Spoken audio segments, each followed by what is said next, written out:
आज की सबसे बड़ी खबर, सबसे बड़ी और सबसे भयानक खबर हो जानी चाहिए थी, लेकिन मुझे पता है कि टीवी में, अखबार में, इवन सोशल मीडिया में आपको ये खबर नहीं दिखाई गई है।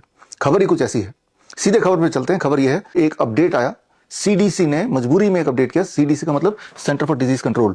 पूरे दुनिया का जो एलोपैथी सिस्टम है उसका जो गॉडफादर है वो सीडीसी मान सकते हैं, यानी कि भारत भी सीडीसी में जो आ गया उसी को फॉलो करता है, ये मान सकते हैं और वही चलाता है। तो सीडीसी में आया, जो आप देखेंगे ऑटिज्म एंड वैक्सीन पे ये नया अपडेट आया। ऑटिज्म एंड वैक्सीन पे उन्होंने कल की डेट में अपडेट किया।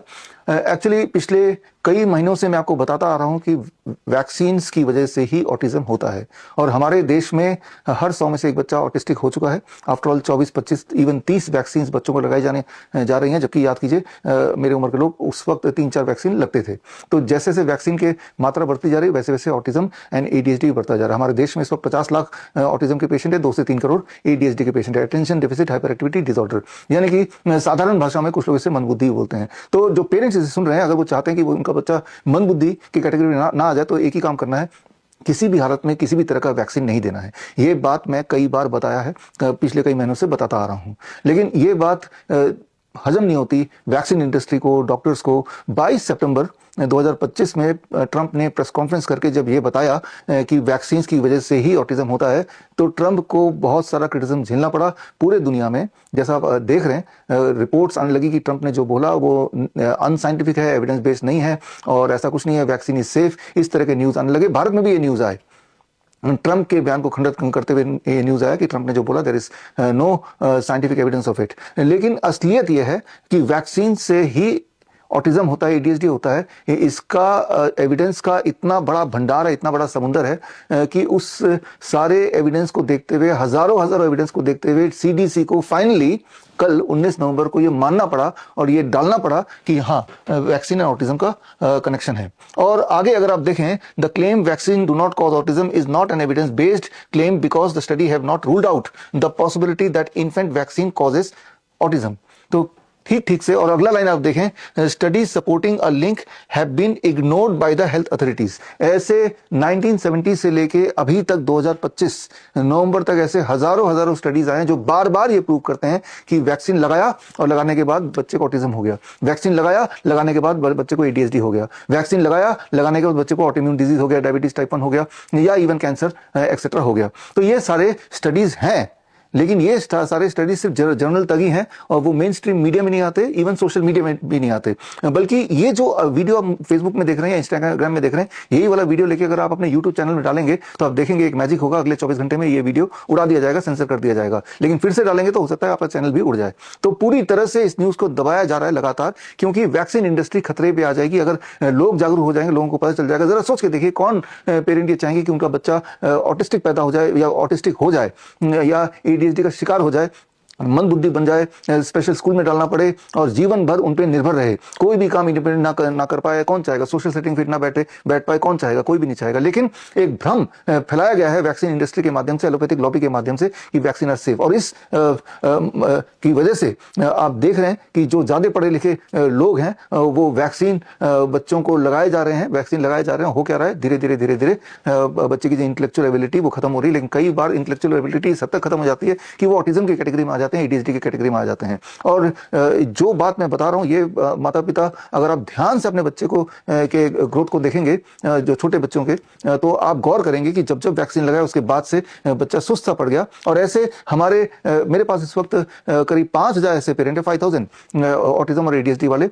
सर्वे के दौरान जब उनसे पूछते हैं तो वो बताते हैं, हर दूसरा पेरेंट ये बताता है कि हमने नोटिस किया कि मेरा बच्चा शुरू में तो आई कांटेक्ट बना रहा था, थोड़े बहुत बात भी बोल रहा था, माँ बाबा भी बोल रहा था, वो रिस्पॉन्ड भी कर रहा था उसका नाम पुकारने पे। लेकिन हमने नोटिस किया कि जब जब वैक्सीन लगाते जा रहे थे उसी रेट से वैक्सीन लगाने के तुरंत बाद उसका बिहेवियर चेंज होने लगा, उसका आई कॉन्टैक्ट खत्म होने लगा, उसका रिस्पॉन्स खत्म होने लगा, उसकी स्पीच जाने लगी जो थी इनिशियली। तो पेरेंट्स तो कनेक्ट कर पा रहे हैं, लेकिन ये जो कनेक्शन है, इस कनेक्शन को पेरेंट्स भी देख पा रहे हैं, इस कनेक्शन को जर्नल में भी कैद है, लेकिन ये आम मीडिया तक, आम पब्लिक तक मीडिया के माध्यम से नहीं जा रहा, बिकॉज मीडिया आज का आपको पता ही है टोटली बिका हुआ है, राइट। तो सीडीसी का जो आगे आप देखेंगे, जो बात मैंने अभी बताई, ये बात सिर्फ मैंने ऑब्जर्व नहीं किया, हमारे पेरेंट्स में 5000 फैमिलीज में, या उनके जब भी हमने सर्वे लिए, यही बात आप देखेंगे तो यहां पे भी लिखा है approximately 1 in 2 surveyed parents of autistic children believe vaccine play a role in the child's autism. तो ये ऑलरेडी रिसर्च बेस्ड है। तो यहाँ पे अगर आप देखें तो vaccine do not cause autism, इसको पूरा पढ़ेंगे तो आप पाएंगे कि उन्होंने क्रिटिसाइज किया सीडीसी ने कि वैक्सीन ऑटिज्म नहीं करता है। ये एक सिर्फ एक क्लेम भर है by the vaccine industry, ignoring all the evidences जो 1970 से लेकर अभी तक का जो एक भंडार है।